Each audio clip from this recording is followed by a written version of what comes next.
So our last reader is obviously Michael Kroesche. His fun fact, did I say it wrong? Kroesche? Kroesche. Kroesche, sorry. Kroesche. There's your mnemonic device. You get a sense of Michael's personality. Fun fact, in 3rd grade, an overly large child fell on his leg while playing Capture the Flag, breaking it all the way through in 2 places. And he had to have sponge baths for a month because they hadn't yet invented casts that could get wet. Michael also was born in Salt Lake City, got his BA in English from USC in 2008, and his MFA in poetry from UNLV in 2011, where he also currently is an awesome teacher. His poetry has appeared in literary magazines such as the Chiron Review, Interim, Cactus Heart, Bayou Magazine, among others, and he has 2 poems forthcoming in the spring issue of the Colorado Review. He's published short fiction in Foley at Oak Magazine, been a regular contributing panelist at the Far West Pop Culture Conference, and published a chapbook through Elk Press in 2004. Welcome, Michael, everyone.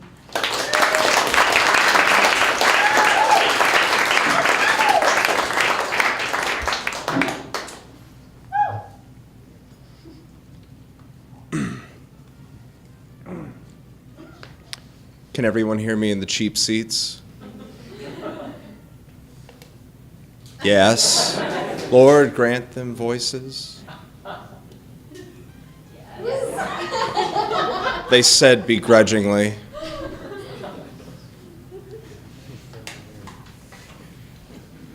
So I thought I'd start with the 2 pieces that are forthcoming in the Colorado Review. All of these pieces are from a current manuscript that started as a series of persona poems based on Aokigahara, Japan's suicide forest.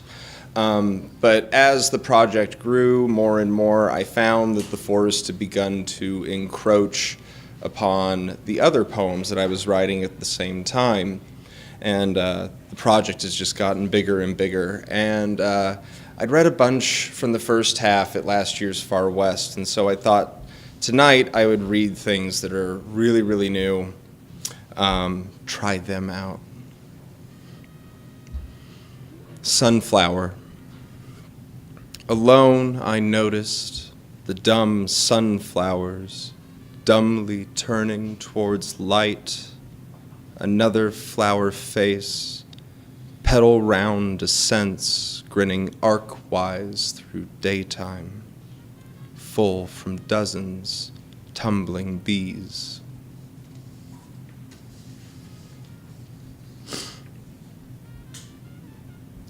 My silence in sapling time. Do my trees talk to one another? At times. We don't speak to the little souls who come in. Our bark smells the city on their clothes, dry hacks from machines dusting air.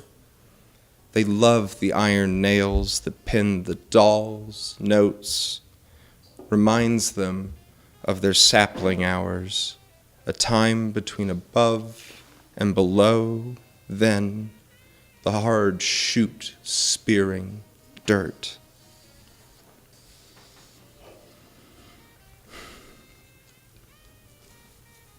Stories. Strangest how still they hang, since wind can't penetrate the tree line. At first I made up stories for them. This one failed his entrance exam, collapsed under their avoidance, familiar eyes unable to look at him. Her boyfriend left her when she curled up, withered, after her grandmother's passing. Their child died in Okinawa, swimming one summer. We found a pair of deflated water wings beside them.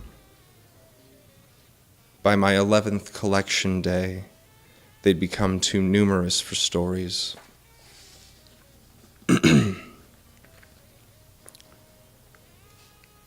We attempted the climb, but the mountain was broken. So we remained perched on the impossible rat's nest near the outcropping, With summer turning, the arborists worked to put trees to bed, folding back the dead branches broken by May wind. I could cut my cheekbone on your selfishness. My scapulae grind against calcified tracks, isolation. Skyline pendulums between storm and clear, the gray loam passing in and out of view as life hums along at a cellular level in the roots. At the base is a forest. The forest looks up, lost in its silence. No insect sounds, but they remain present. Dread ornaments lie all about us. Most are buried, though here are bones and the clothes bought last summer. 3 grackles stare straight up from their vantage on the stones, each eye an even bead, while flotsam passes below. Make my arms fruit-bearing, she said, and lemons tumbled out in the dusk from her mouth, breath streaming. Absence seeds itself along the edge of mountain, cicada husks dolloping tree trunks after 17 years in stasis. Do the bones settle or shift in their cairns between roots? Is light dappling ground in bright lichen? I reached out towards her spine, modeling the skin in arc beside me. Every disc groans pain with moss and solitude. My trees form an amalgam of loss, ellipses standing straight on end. Loss is a language in old eukaryota. It begets itself in cells. We saw the mountain was broken. We have no language for volcanic or erupt.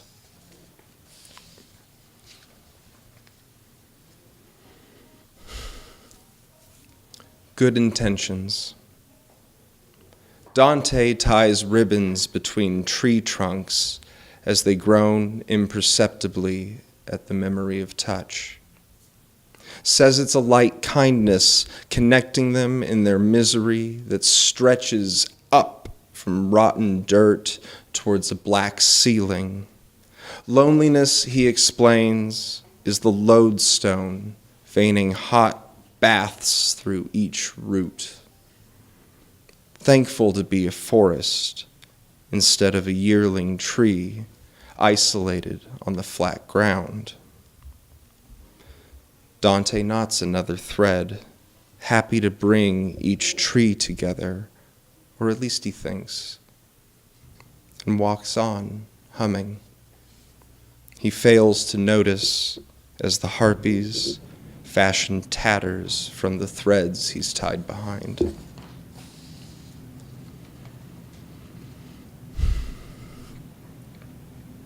So these are rather happy topics, if you can't tell.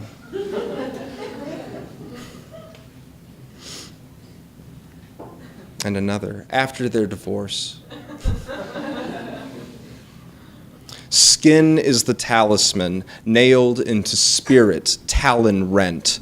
We hang our share of body anguish awash in rocks. The chitin bark, the orchard song, the ribbon trail led deeper. A cutting year, life matters less and less. The center pulls inward until entropy, a taut cord braiding parabola knots along the path. We wrap muslin around the intersection, whole enough for little legs to fall through.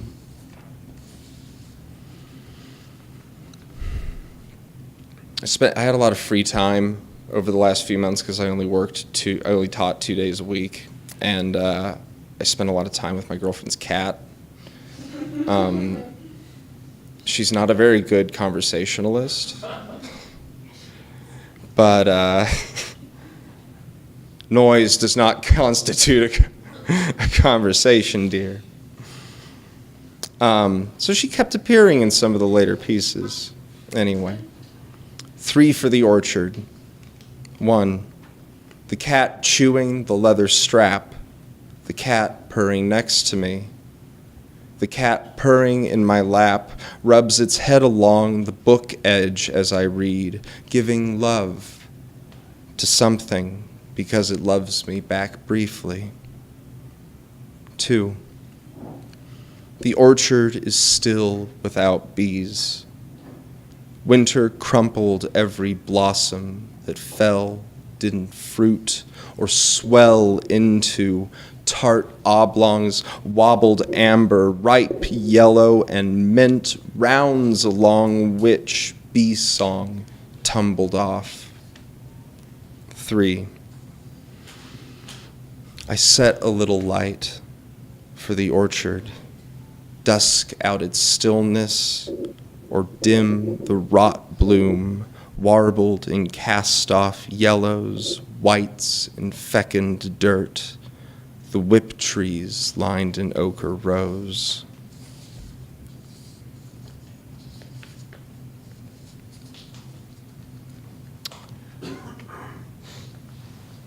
Contractor for Chris. He wrestled monsters, tearing the boned neck from a blue-black fish, long as 2 toddlers that night on a boat deck. I know that ogre. The crouched behemoth appearing between lamp lightings, I've seen it swell. In solitude, the quiet minutes peeling pomegranate seeds out of squat red fruit, alone when my own mind ambled between dimmed trees, footpaths riddled with iron, saltpeter, dry castings. In the chasm of moments spent tracing lines from bedroom to sofa, kitchen and back, endless, is a room made from stones, carried one at a time by hand, the size of a lime piled. How big is the house I'm building now? Your own stone house is brother-sized, unfinished.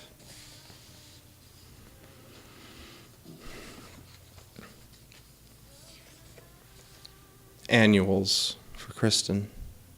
Stop, God. Dude.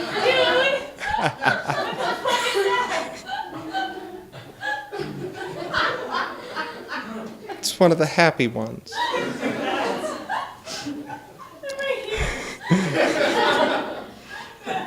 Everyone, she's right here, so everyone take a moment to look at her.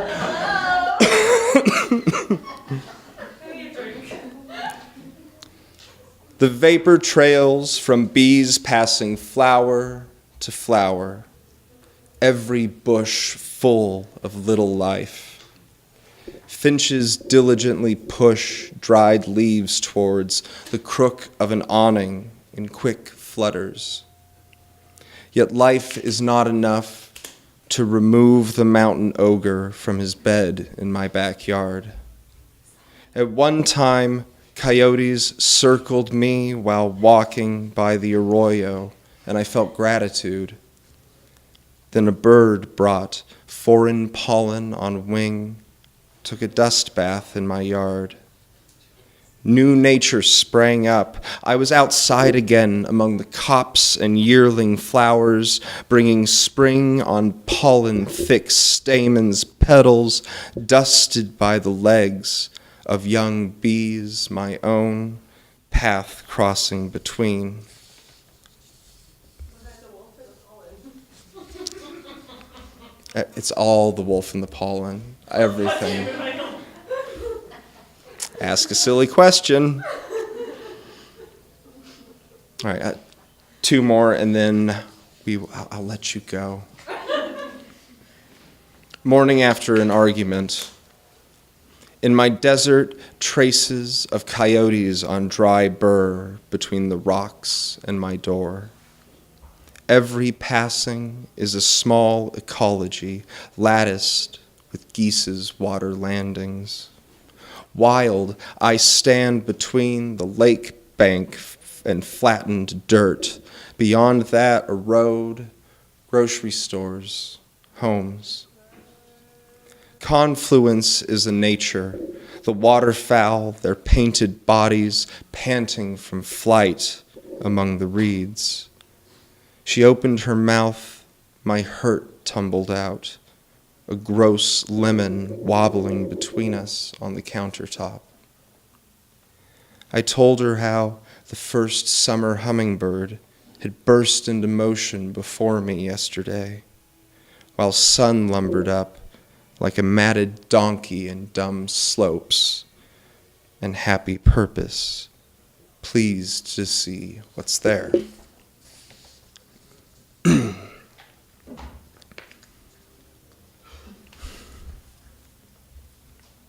3 moments. 1. A blue sea, shaped like a bird, is a natural phenomenon, occurring in blue eyes, subject to emotion. The pupil contracts. Suddenly, more ocean bird. 2. Branches sliver in more than finger splints. The bits of light visible between blinds show shafts shaking at mid-morning after winter set in. 3. I hear the cat even when I can't see it, the way I feel gravity unconsciously or new physics as you shuffle your bones up against me in bed. Drop a plum, it rings like a bell tongue on tile. Thank you.